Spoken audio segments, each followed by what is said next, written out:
Bond. James Bond. So, you want to live like James Bond? Well, let me tell you, don't read this if you want a license to kill. But is that all about James Bond? There is so much more to the suave character that defines the charismatic MI6 spy 007. There is his classy lifestyle, his perfect, impeccable grooming, designer suits, the wines he loves drinking, and of course dining in the most sophisticated restaurants. He drives one of the world's most iconic cars, the Aston Martin, and travels to the most exotic locations.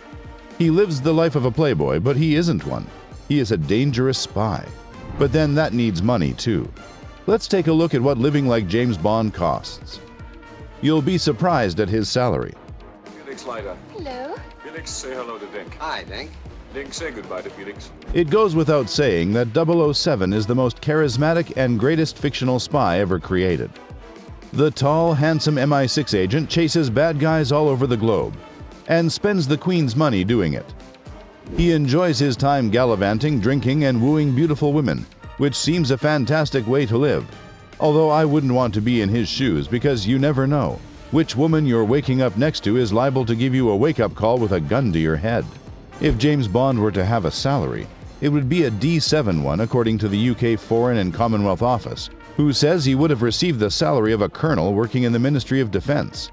But hey, James Bond is an assassin and a former commander in the Royal Navy, so he is entitled to a bit more than that. He would have got a salary of $144,000 a year. But how does that explain his lavish lifestyle? The man travels under the guise of Universal Exports and has a more or less unlimited expense account, courtesy of the British Secret Service. This is how he gets to live in the best hotels, wear flashy suits, and fly first class. There is also the fact that he was left a huge inheritance by his parents when they died. So in reality, he's never once been short a dime. He lives a lavish lifestyle.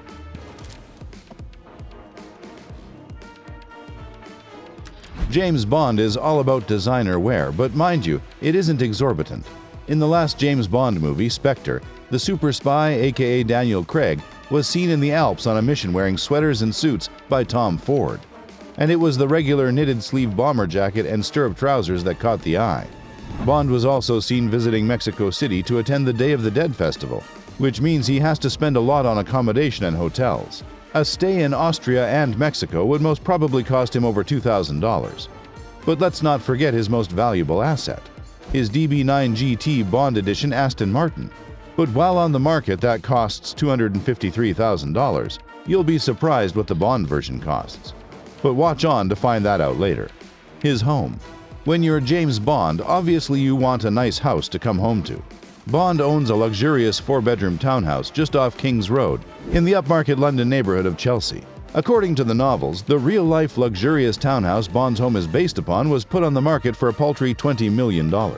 Bond's home was spread across an area of 4,483 square feet and includes a conservatory, rooftop terrace, and garage to park your Aston Martin. His fashion and designer wear. If there is one thing that stands out about the super spy, it is his suits. In Spectre, Craig was seen wearing custom suits by Tom Ford, with bespoke details that are unique to the Secret Service agent. The range of Bond's outerwear would cost between $4,900 to $5,200. Like the Tom Ford stylish colored Windsor tuxedo jacket priced at $4,990, and tuxedo shirt among others. Bond also wears a Tom Ford O'Connor suit costing $4,290 in the opening sequence of Spectre shot in Mexico. In Rome, he wore a Tom Ford three-piece. And if you're wondering about his jacket, that is also a Tom Ford tuxedo jacket in black, costing $5,200. If that sounds exorbitant, then you could easily get a cheaper suit like those retailed by King & Allen for just $349 to $690. If you want to dress exactly like Bond, you'll need to pay some attention to detail here. James Bond's suits are invariably in block colors, plain blacks, grays, and midnight blues, and they are never pinstriped and will always feature straight pockets reflective of classic British style. Instruct your tailor you would like the first button to be positioned at the narrowest point on your torso. And yes, Bond jackets should always be double-vented, for style and movement. Bond strangely doesn't wear a tie because colorful ties make it much easier for snipers to shoot at your heart. And rightly so. Bond would only be seen wearing a tie if he was visiting MI6, and the agency orders him to wear one for decorum. His outerwear. When James Bond is fighting bad guys, he loves to do it in style. Here too, he is dressed by Tom Ford like the herringbone overcoat he was seen wearing in Spectre, priced at $4,700, and the custom double-breasted overcoat. The knitted sleeve bomber jacket cost $2,200, and it's not easy to find, a factor that will undoubtedly hike up its price. As for his shoes, Bond's shoes aren't very costly, and he usually wears a range of shoes from the famous English shoemaker Crockett & Jones. The typical price range of shoes from Crockett & Jones would cost between $535 to $713, which are quite reasonable. In some movies, 007 was seen wearing shoes made by Church, and these cost a fortune, although you could get similar-looking shoes in various shops for below $120. If you're going to follow Bond's style, then you need to follow the classic simple lace-up with thin leather soles and a defined heel. Above all, they should be clean and unscuffed. In Spectre, Bond was also seen wearing shoes like the hole-cut Alex in black calf, priced at $620, the double monk Camberley mid-top boot in black calf, priced at $713, and the Brogues Swansea in brown suede, priced at $535. In the Austrian Alps scene in Spectre, Bond also wore boots by Danner Mountain Light 2 that cost $350. His sweaters and accessories. The English love their sweaters, and Bond is no exception. In Spectre, 007 was seen wearing sweaters made by luxury cashmere N. Peel. He wore two different styles. One was a cable roll-neck sweater costing $404, and a fine-gauge mock turtleneck for $299. If you're going to go the whole hog and wear everything that Bond does, then it can be safely said Bond wears a long black comfortable sock purchased from any high-end store. Don't even think Bond would wear ankle socks, because as an English gentleman, it has to be thigh-typical black high socks and nothing else. As for his underwear, well, in Spectre, Daniel Craig was provided with underwear like stretch brief, stretch boxer brief, and Riviera crewneck t-shirt from Sunspil, which aren't an exorbitant brand, but when you're a super spy, then your underwear should be about flexibility and comfort rather than style. His accessories. When it comes to accessories, Bond isn't the one to be tempted by expensive accessories, because a Secret Service agent shows his personality through his words and deeds, and not by the brand of sunglasses. An agent like Bond shows how cool he is, but not flashy, and this applies to 007's cufflinks that are silver and small. Belts look great, but they must match the shoe color exactly.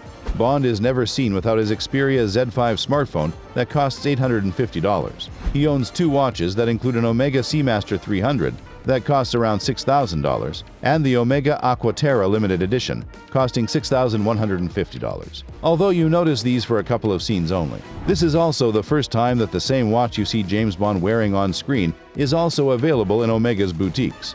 Bond also wears Tom Ford sunglasses, and was seen wearing the brand in both Quantum of Solace and Skyfall. In other snow scenes of Spectre, Bond is also seen wearing Vuarnet sunglasses called the Vuarnet Glacier, which cost $600. The ones marketed by the company, however, are missing the leather protection on the nose bridge, and the logo is not white as the ones from Bond. In case you never notice, Bond also carries a classic-style brown suitcase from luggage experts Globetrotter. This smart-looking case that costs $1,661 is a perfect accessory for Bond, an eye-catching addition to the MI6 agent's sophisticated look. His wines. Bond knows his wines and alcohol. In Casino Royale, he describes the first drink that he orders as the finest champagne in the world.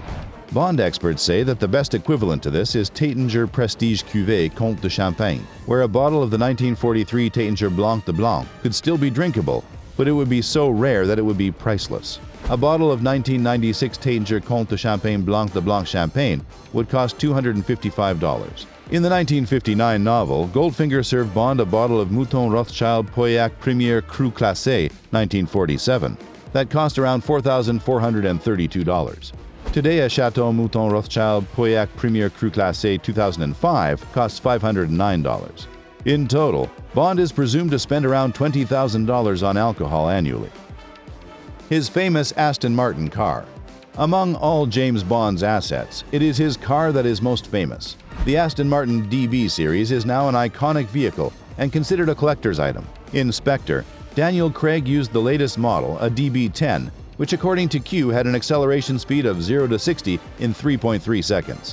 When you're James Bond, obviously you need it customized with gadgets and weaponry. Craig's car in Spectre has a frame based on the Aston Martin V8 Vantage, and when Q shows Bond the new prototype, he quotes a figure of $4.6 million. Concerning the DB10, the classic British company built just 10 vehicles, all of which were exclusively designed for Spectre. This is why they are so valuable. The first and original Bond DB5 first appeared in Goldfinger and is worth $3.5 million today, although the chassis was stolen from its last owner in Florida and remains missing. In 2019, another model used in the 1965 movie Thunderball was auctioned by Sotheby's, where it fetched a whopping price of $6.4 million and was purchased by an anonymous buyer. Although this was not the original Aston Martin DB5, it still had all the gadgets made famous by the car's appearance in Goldfinger. You really can't purchase the models you see in James Bond movies because they are all designed especially for the film. That doesn't mean you can't purchase an Aston Martin DB9, which is seen in almost every celebrity garage. The car costs $203,295, and even Ronaldo, Portugal's famous soccer player, has one. That being said, Bond's original car was the Bentley, which Bond was made to give up by MI6. After taking everything into account and leaving out the number of vodka martinis shaken not stirred, to live like James Bond would cost around $21,747,204. We hope you've gotten all the information you need to live the life of James Bond, but before you think of doing so, don't forget to subscribe to this channel.